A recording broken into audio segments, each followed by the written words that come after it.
weirdo. I don't give no what you got in your head, that Neuralink. You'll never outthink me. Ever. And it was pretty much said like, Jay doesn't really want awards. Well, he go to the Grammys. Right. He you know, come into the Black-owned spaces. Let's figure out how to work together so that way we have the relationship when it matters, not when it's convenient for you and your image. Because they all call us when the story... What if the most powerful couple in music isn't just protecting their reputation, but actively destroying anyone who threatens to expose their darkest secrets? That question has haunted the industry for years, whispered in green rooms, board meetings, and studio corridors. But now, it's no longer just rumor. Jason Lee has put it on paper. His lawsuit against Jay-Z and Beyoncé isn't about money, not anymore. It's about survival. Lee claims that since the moment he hinted he had information about the Carters' past, his career has been systematically dismantled. Shows blocked, sponsors withdrawn, anonymous messages promising consequences. Even a frightening encounter outside a Los Angeles event that left him convinced someone wanted him silenced for good. We've seen Lee play this game before. Provocative, reckless, always on the edge of controversy. But this time, he's not promoting clicks. He's defending himself. The documents filed in early 2025 describe years of intimidation by what he calls an organized network of influence connected to Jay-Z and Beyoncé. Insiders familiar with the situation claim that Lee once boasted about knowing the story behind Aaliyah, and that's when everything changed. He stopped posting about the Carters, and his tone online softened. Then, according to his legal team, the threats began. There are people who did short sales on their stocks right after that, made a lot of money, including Sean Carter. Now I'm going to ask you, why would non-disclosure agreements need to be signed for an accident? And to understand why that name, Aaliyah, still carries so much danger, we have to go back to 2001. Officially, her passing was ruled an aviation accident. A small twin-engine Cessna 412B overloaded by nearly 700 pounds crashed seconds after takeoff from Marsh Harbor in the Bahamas. The pilot, Luis Morales, wasn't even certified to fly that model. His toxicology report showed traces of illegal substances and intoxicants in his system. The plane was too heavy, the balance wrong, the paperwork falsified. Her bodyguard, makeup artist, and crew members all perished with her. The coroner's inquest ended quietly in 2003. The families settled their lawsuits and the files were sealed. Sweetest person you can know, very intelligent. She knew what she was about and she knew what she wanted to do with her life. But that explanation never satisfied everyone. Aaliyah was only 22 at the peak of her fame and had spent the last weekend of her life surrounded by some of the biggest names in hip-hop. Damon Dash, Sean Diddy, Combs, and Jay-Z among them. She had just finished filming Rock the Boat, a video that would go on to define her legacy. What most people didn't know then, and still debate now, is that she allegedly didn't want to board that flight. According to a Bahamian witness who spoke years later, she was exhausted, refused to get on the plane, and was eventually carried aboard while sedated after taking a sleeping pill. The accounts have never been disproved, only ignored. I want you to think about this. Allegedly, Sean Carter is responsible for enacting Hype Williams to put Aaliyah on a faulty plane to move her out the way as punishment for rejecting him, and so he could level up Beyonce. That same summer, Jay-Z was photographed with Aaliyah several times at Hamptons parties, at studio events, often alongside Diddy and Dash. Industry sources from that period insist Jay-Z was infatuated. Damon Dash later admitted they were both going hard to win her attention. By August 2001, Aaliyah was dating Dash, but Jay-Z's circle still hovered close. Then the crash happened, and everything changed. Her demise was mourned publicly, but behind the scenes, a few producers and label executives began whispering that the accident felt too convenient. The pilot's record, the last-minute change of aircraft, and the sealed settlements formed a pattern that now looks eerily familiar. Because this is how power protects itself, quietly, efficiently, and with money. Every time a witness speaks, the narrative shifts, evidence vanishes, and another career ends. When Lee began hinting online that he possessed proof linking Jay-Z to one of the industry's unsolved tragedies, he was suddenly blacklisted. His Hollywood Unlocked show lost distribution overnight. The same week, he told followers he'd received a warning from someone high up, telling him to stop digging into Aaliyah's files. By early 2025, he was claiming sabotage, hacked accounts, deleted contacts and contracts, mysteriously withdrawn by streaming platforms connected to Rock Nation partners. Let me know. And that's the problem that I have with this whole situation. But I am going to save this conversation for Jay-Z. Jay-Z, you're watching. I know you're watching because you got people calling me. Stop having people call me. You can call me yourself. You know how to get my number. You know you got people calling me. Call me yourself, because this right here is going to go viral. The way my job works on the internet, everybody's going to be clipping, sharing on TikTok. Watch this. Now, in 2025, that old blueprint seems to be repeating itself. The intimidation, the sealed records, the sudden corporate silence. It's all too similar to what followed Aaliyah's crash. Lee's lawsuit outlines a pattern of retaliation, financial blockades, slander campaigns, and even a physical confrontation in Miami after he announced plans for a tell-all documentary. He alleges that a man linked to a Roc Nation security firm confronted him outside a hotel, warning him to stop mentioning old names. The complaint calls it harassment. But those close to Lee say it felt more like a message.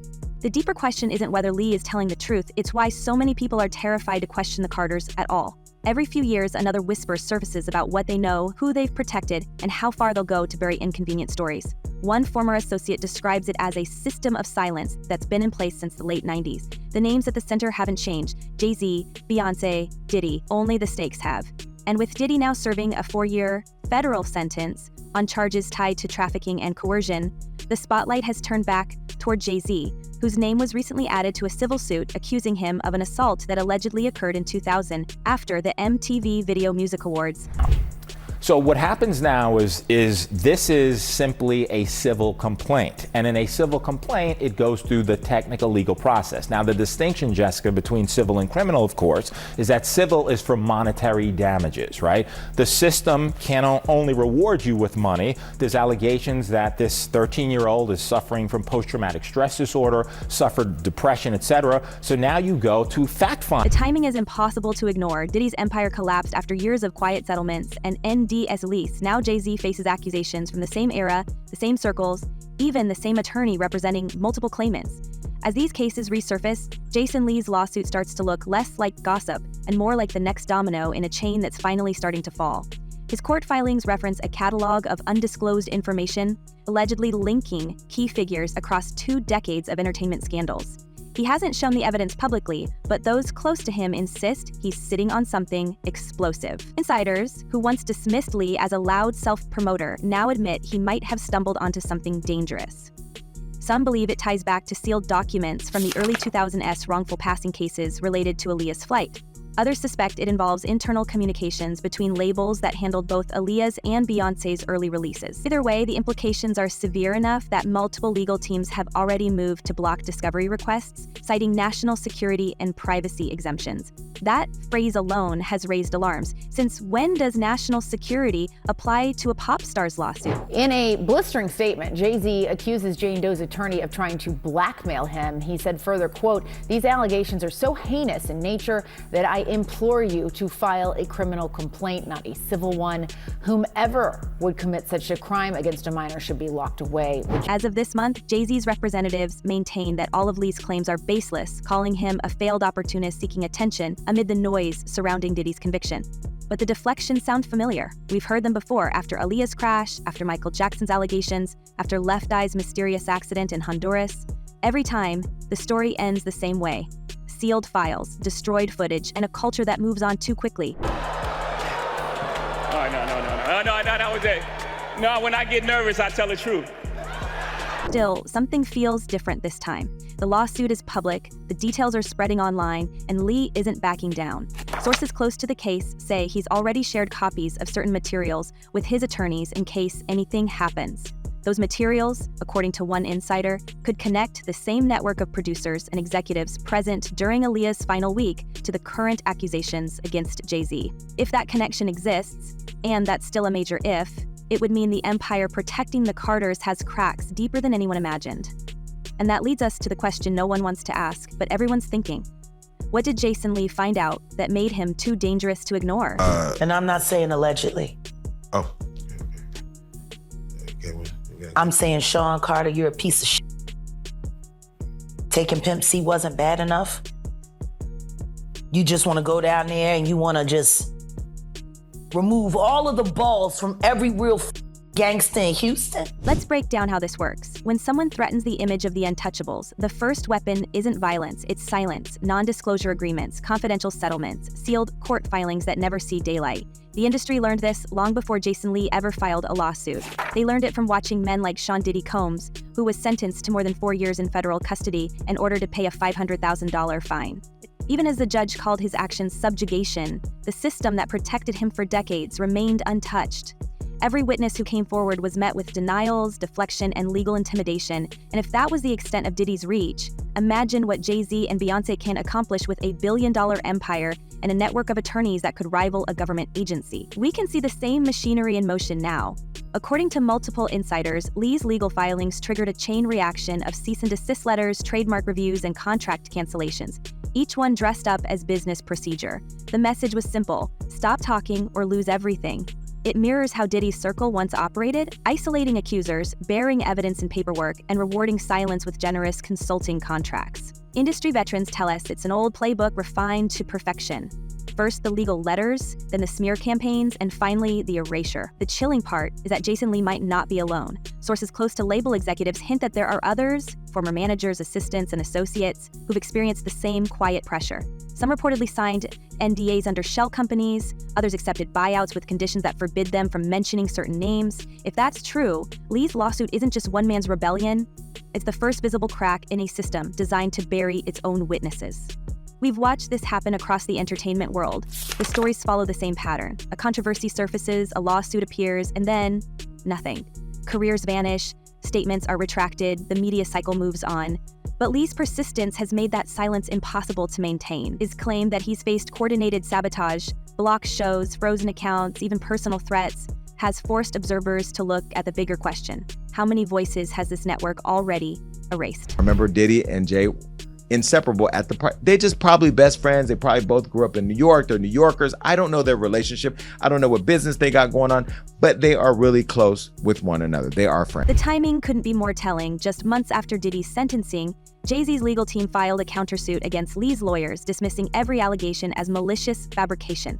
The move shocked even hardened reporters. If the accusations were truly meaningless, why respond with such ferocity? Why mobilize an entire corporate defense apparatus to crush a story they call a lie? In this industry, overreaction often signals exposure. It's as if the Carter's empire is determined to prove strength through fear, suing, silencing, and spending millions to make the noise disappear. After they are done with Diddy, Jay-Z is up next to be exposed, right? Behind that courtroom chess game, another theory is gaining traction. Some insiders believe the lawsuit has nothing to do with blackmail at all.